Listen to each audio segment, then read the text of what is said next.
So, the rescue diver course. It's one of those ones that really divides opinion. Some people think it's the most valuable training course you could possibly conduct whilst being a scuba diver, whilst other people just think it's a bit meh. Personally, I believe that as a recreational diver, it's probably the most valuable course that you could undertake. And today, we're going to have a quick look at what constitutes an excellent rescue diver course.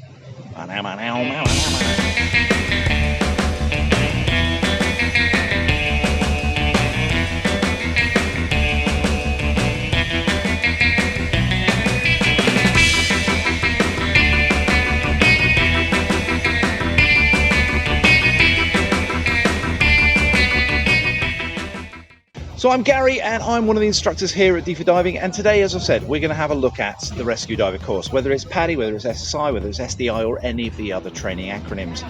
They're all pretty much the same. Today I'm going to focus principally on the PADI course because that's the one I'm most used to teaching. But first of all, let's have a look at what is the purpose of the rescue diver course. Okay, so what happens when we potentially encounter an incident or accident whilst we're out diving, particularly where there's a risk that somebody might be hurt or injured? For a lot of people, they tend to freeze, clam up, don't know what to do. We lose confidence, we lose perspective, self-doubt creeps in, and for many people they withdraw, fearing that they could potentially make the situation worse, as opposed to making the situation better. The purpose of the rescue diver course is therefore to provide the basic level of skills, competence and confidence that means that we're able to execute a rescue as well as we can do. Now, do we expect that in a 4-day course we're going to turn people into expert rescuers and paramedics? No, of course we don't. But what we are going to do is develop the basic motor skills and processes that means that you might be able to bring that person home. Remembering also, adequate care provided is better than perfect care withheld. The course itself is broken down into 10 exercises, and the activities themselves within those exercises and the theory behind it is actually quite dry. So it's vitally important that when you're selecting who you're going to choose to do your rescue diver training with, that you choose somebody who enjoys teaching rescue diver, enjoys the materials and enjoys the engagement and enjoys the interactions they're going to have with their students, and most of all can make light of it but also make it really fun and interesting.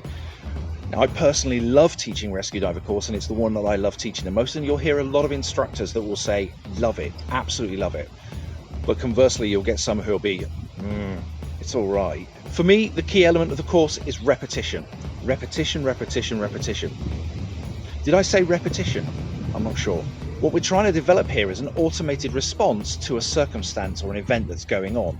And the best way to develop that automated response is to work on the motor skills that you would need to learn so that you can implement those activities and implement those motor skills without necessarily having to think about it.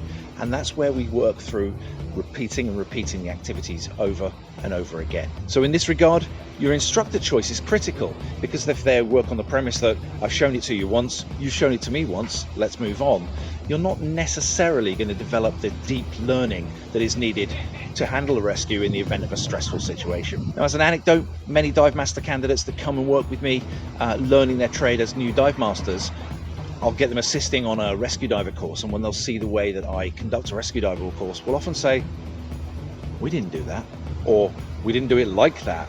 And that's important to understand, that these 10 exercises can be done to the bare minimum, or they can really be expanded upon and made enjoyable, and made so that you really deep learn the skills that you're looking to try and complete. So as I've said, if we look at the structure of the course, it's broken down into 10 exercises or 10 activities that we'll try and do over the course of these days.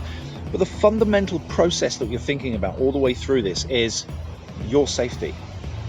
Because if you get yourself into trouble whilst trying to perform a rescue, the likelihood of another idiot being prepared to come and rescue now 2 of you becomes slimmer. So always remember, as you're working through this course, that the number one priority, the number one thing you need to be thinking about all the way through is how do you keep you safe? And you don't ever want to be in a position where you're putting yourself in jeopardy or yourself in danger.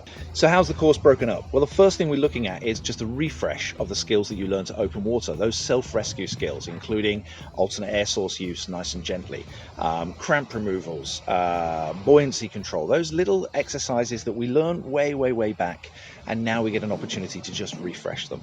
We'll then move on to dealing with a tired diver on the surface. Now, the tiredness isn't necessarily what we're looking at. What we're principally looking at is the approach, the evaluation, and the contact, i.e. slow down.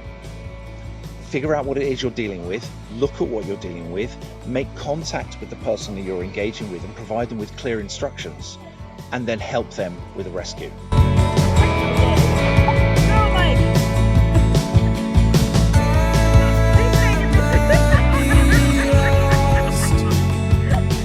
We'll then move on to dealing with a panicking diver on the surface, and this is much the same thing, but now with a little bit more urgency, now with a little bit more dynamism. It's still about learning how to slow down, how to approach, how to evaluate, and how to make contact with that person who's panicking.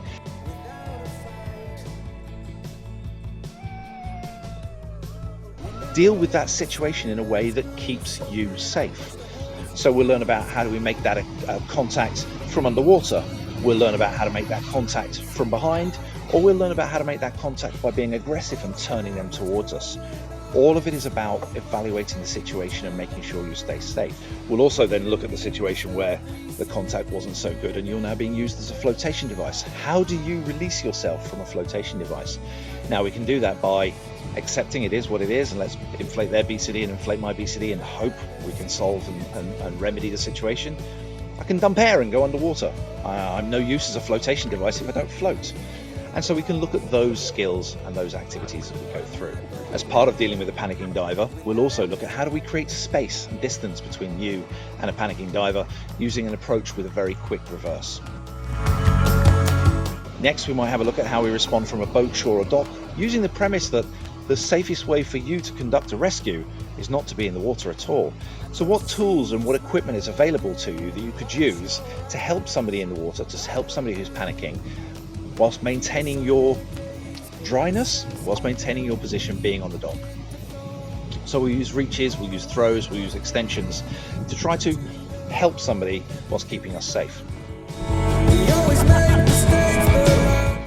But we may need to do an in-water rescue. We may need to jump into the water and go and help them. And again, it's about how do we do that by pacing ourselves, by using flotation devices, by using ropes and lines that mean that we keep distance between ourselves and a panicking diver. As I said, all about keeping you safe.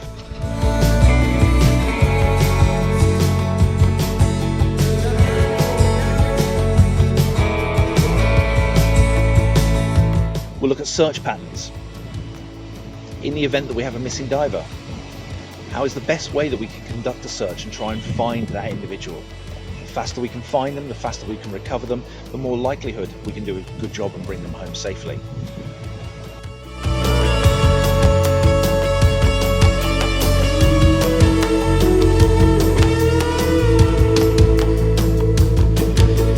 We'll look at how do we surface an unresponsive diver using controlled positive buoyancy. Now, this is how we can bring them safely to the surface and then start to respond and deal with them on the surface, whilst ensuring that if they do have any air trapped inside them, that it has an opportunity to expand and release, as opposed to bolting them to the surface, and we could create more problems. Then we move into the crux, or what I believe is the crux of the rescue diver course, which is dealing with an unresponsive diver on the surface. There's a lot of steps to this, there's a lot of work that's involved here, and in this step you're going to be looking at checking vital signs, checking for breathing, responding and letting other people know what they should do and calling out instructions.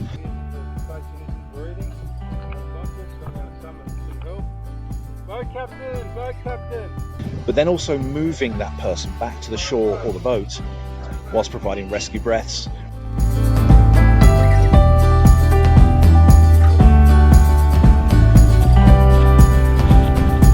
Whilst de-kitting them and making them ready so that when you get to the shore, we can move on to the next activity, which is exiting an unresponsive diver. How do we get them out of the water?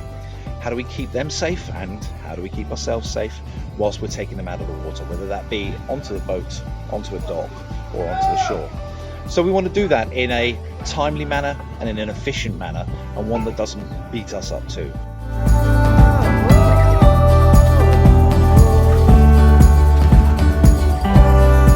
We'll have a look at O2 kits and how to set up an O2 kit, an emergency O2 kit, and we'll also then pull that all together into a scenario where we're able to start to work on all of the different aspects and the elements of a rescue, right from missing diver, all the way through to rescue breaths on a boat or the shore.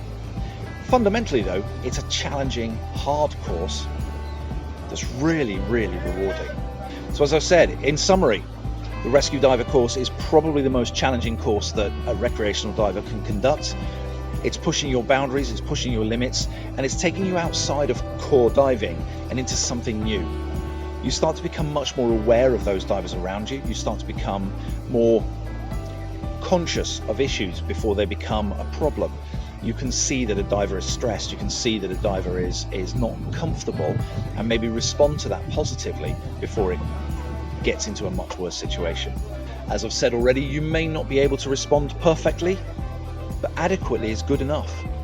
Getting out there and having the confidence in your skills and the confidence in your knowledge that you can go and help somebody in the event that they're in distress is a really, really rewarding feeling. And let's be honest, a little bit of help is probably a lot better than no help at all.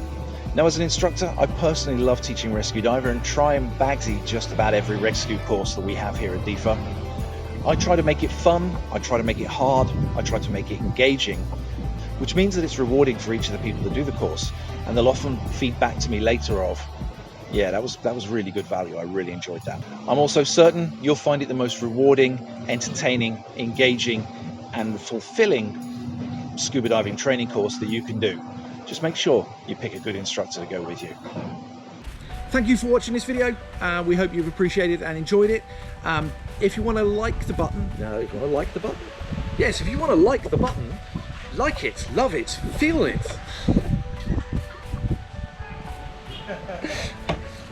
Touch the subscribe as well.